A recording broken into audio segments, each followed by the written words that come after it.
How the hell did I and Colson have the same exact password? Steve, I heart Steve. Same thing. I'm very upset about this. Hello, interwebs, and welcome to my review of Marvel What If Episode 3, What If the World Lost Its Mightiest Heroes? So as you can tell, I'm going to be doing another one of these off-camera reviews. This should be the last one that I'm going to be doing next week. I should be on camera, but I'm still recovering from my cold a little bit. As you can probably hear my voice, I probably sound a little bit like I'm a Muppet or something like that at the moment. So I'm just healing up a little bit, but next week I should be back on camera because I have been healing up steadily, but I'm still not 100% right yet. Still not feeling great. So I'm just you're gonna have to deal with the wavy line on your screen for one more time. But let's get into this review of the latest episode of Marvel's What If. Also, just be warned, I'm gonna go full spoilers. So if you haven't seen the episode yet, you need to go see it because I'm gonna go full into spoilers because there's not much to talk about if I don't talk full spoilers here. So I will say with this one, I like this one quite a bit more than the first episode, the Captain Carter one, but not as much as last episode. This one had a really fun sort of thriller, like dark dread thriller vibe to it. I really loved that there was this big building mystery of who was killing each of the Avengers. And it sort of always had this sense of like, oh, you know something's about to go wrong. You feel the dread building with each interaction with the different Avenger, with Thor, with Iron Man, with the Hulk, because you know that they're going to die. And the question is, how? And so there's always this sort of dread moment here of like, how is this happening? When is it going to happen? And I really, really loved that feeling of anticipation. And the music worked really, really well to build off of that. And I loved that it was sort of twists on classic movie scenes that we've seen throughout the Avengers. So like Iron Man 2 scene where he gets like injected, the Hulk scene where he's hulking out against the military, against Ross, Thunderbolt Ross, I should say, as well as the Thor scene where Thor's trying to take the hammer. All really good stuff. It was just a lot of fun to see the subversions of these moments and sort of wait and wonder where it's going to happen and trying to figure out like how the hell this was actually going on. How do you kill Earth's mightiest heroes? How is this even possible?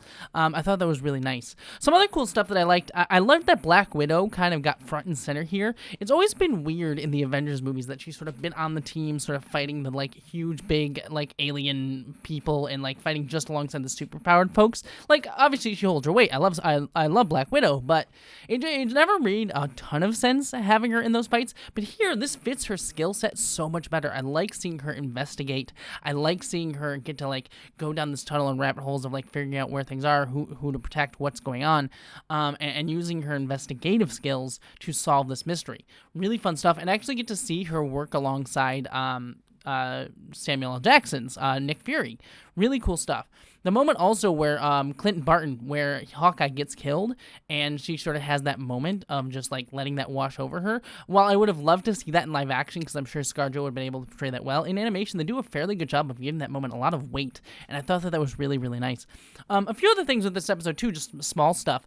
I really loved seeing the like recurring characters and sort of building out of the Marvel Universe in sort of like smaller ways. Like I loved seeing Dr. Ross come back here, all the way back from the Incredible Hulk, and seeing her actually matched up with Mark Ruffalo's Hulk instead of Edward Norton's, which is kind of funny, a nice little retcon, but it was cool to sort of see them together here. I would like to see Dr. Ross come back at some point in the actual MCU proper, just like Thunderbolt Ross did, but we'll see if that's ever going to happen considering the weird rights issues with the Hulk movies, but it would be nice to see at some point, but who knows. We also got Crossbones coming back here too. That was kind of cool as well. The action, as always, holds up really, really well. I think the only moments that kind of bothered me was the Hulk exploding. Like it was gruesome and weird and cool, like a really clever way to do that, but didn't really look all that great in the animation. It was the one sort of weak moment in the animation. I was kind of like, that didn't really look all that great going in there. Other things too is I liked seeing some other natural fallout of these heroes dying, specifically Loki coming into Midgard to sort of get revenge for Thor's death. Obviously at this point in the Thor storyline, he was still underneath Odin, and so Loki, we like to think he does have some caring for his brother. He doesn't want him dead necessarily, at least not at this point. Maybe it's arguable, but obviously he's going to use it as a chance to sort of like come and swing his dick around, if you will. It was also nice to see Sif there too, but it was just a really good moment to sort of see that natural fallout there. I would have liked to see a little bit more of that, like maybe something with Pepper Potts. There was also like Whiplash was in Iron Man 2 at this point, and also oh my gosh, I'm blanking on his name, but the other like rival tech genius that was in Iron Man 2 that I really loved. A great character, but forget his name off the top of my head tonight. But I would like to see some fallout from that stuff as well, but I understand there's only 30 minutes, only so much you can do. Loki makes more sense. But it would have been cool to see something like that, like maybe Pepper Potts being really upset that Tony Stark was dead, something like that. Or Whiplash being pissed off or something, or maybe Whiplash coming in at some point. But anyways, Loki showing up was really cool. I loved his scenes, I loved his moments. The bit where she's getting a call where he's talking is really great. And I also liked him giving till sundown, very sort of Asgardian sort of thing to do in that moment. One thing that I will knock against this episode, though, is the moment where Black Widow figures everything out and then she's attacked by the killer.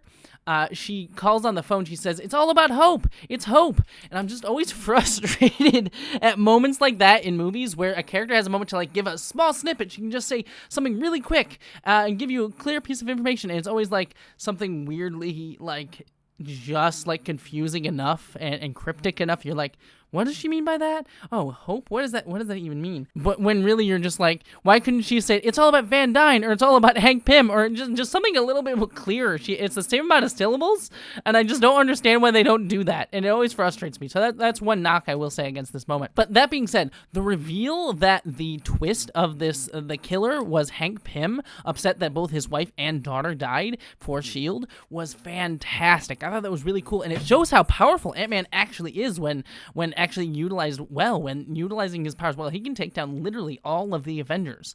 And so it just shows that Ant-Man is nothing to be trifled with if you really think about it, even though he's kind of like the joke Avenger. Also, I really like that this still implies, because one thing I was wondering about this was, like, with the what if setup, it's always sort of like one small change goes different. And it's not like a bunch of different things go different, it's one small change. And so I was worried with this episode, it's like, is this like a universe that's way far off from ours? There's been a lot of changes, that's why there's been all these deaths and everything like that. But no, it was still one small change. It was that Hank Pym's daughter, Evangeline Lilly, died. And so it was a really good sort of like clever twist, and the final battle was wonderful. And I liked the reveal that Loki was pretending to be Samuel L. Jackson the entire time, because the moment where Samuel L. Jackson just slaps Hank Pym down, I was sort of like, okay, that was awesome, and I could believe Samuel L. Jackson of all people could do that, but it makes no sense because that he wouldn't be able to like smack his entire weight, because still Ant-Man, the whole thing is that his mass stays the same, so he wouldn't have been able to smack his mass away. And so I was like, that's a little bit universe breaking, but I'll believe for Samuel L. Jackson. But as the fight went on, you're like, oh, this is actually Loki. This is the twist to fight him. Really great reveal there.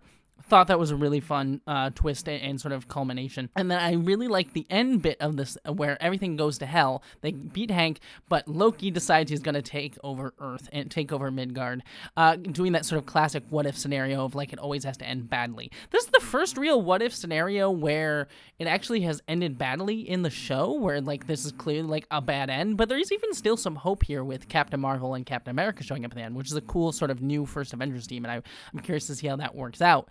But this is a still sort of like negative ending to the story, whereas last episode there was like a kind of hint at a negative ending with Ego and Star-Lord, the original Star-Lord, Chris Pratt, but it wasn't totally down. Whereas the first episode was actually fairly upbeat and just kind of the same as Captain America: The First Avenger, just slightly different because Captain Carter. So it was interesting to see that this was the first like really kind of like downer ending, but then again, still some hope. So kind of like still not going the full like everything ends badly sort of way that the What If comics usually do. So that was kind of cool to see. Overall, like I said, I really like this one. I like the dread thriller feel of it. I like the overall like taste of this episode. But it wasn't as good as last episode for me. It didn't sort of knock things out of the park and do some crazy weird things, but I did sort of like to see the different ramifications and cool investigative thriller stuff going on here. A lot of fun with all of that. But that's everything that I have to say. I'm going to go rest my voice so I don't hurt it too much, but thank you so much for watching, and I hope that you, as always, live long and stay sexy.